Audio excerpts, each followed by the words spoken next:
Alors bonjour à tous, aujourd'hui nous continuons notre lecture du catéchisme de l'Église catholique et nous en sommes rendus à la question numéro 191 du compendium qui est: comment, donc les laïcs, participent-ils à sa fonction royale? Eh bien, les laïcs participent à la fonction royale du Christ en ayant reçu de lui le pouvoir de vaincre le péché, en eux-mêmes et dans le monde, par le renoncement personnel et par la sainteté de leur vie. Ils exercent divers ministères au service de la communauté et ils imprègnent de valeurs morales les activités temporelles de l'homme et les institutions de la société. Alors pour étayer cette réponse du compendium, prenons les paragraphes 908 à 913 du catéchisme de l'Église, qui se trouvent sous l'intitulé « Leur participation à la charge royale du Christ ». Donc par son obéissance jusqu'à la mort, le Christ a communiqué à ses disciples le don de la liberté royale, pour qu'ils arrachent au péché son empire en eux-mêmes par leur abnégation et la sainteté de leur vie. Saint Ambroise nous dit ceci: celui qui soumet son propre corps et régit son âme, sans se laisser submerger par les passions, est son propre maître. Il peut être appelé roi parce qu'il est capable de régir sa propre personne. Il est libre et indépendant et ne se laisse captiver par un esclavage coupable.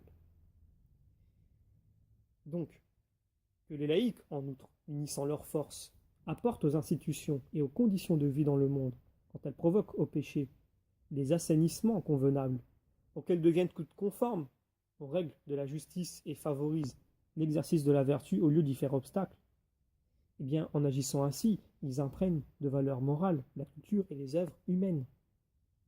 Les laïcs peuvent aussi se sentir appelés ou être appelés à collaborer avec les pasteurs au service de la communauté ecclésiale pour la croissance et la vie de celle-ci, exerçant des ministères très diversifiés, selon la grâce et les charismes que le Seigneur voudra bien déposer en eux.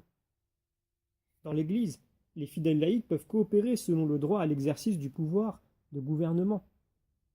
Ainsi, de leur présence dans les conseils particuliers, les synodes diocésains, les conseils pastoraux, dans l'exercice de la charge pastorale d'une paroisse, la collaboration au conseil des affaires économiques, ou encore la participation aux tribunaux ecclésiastiques, etc. Les fidèles doivent distinguer avec soin entre les droits et devoirs qui leur incombent en tant que membres de l'Église et ceux qui leur reviennent comme membres de la société humaine.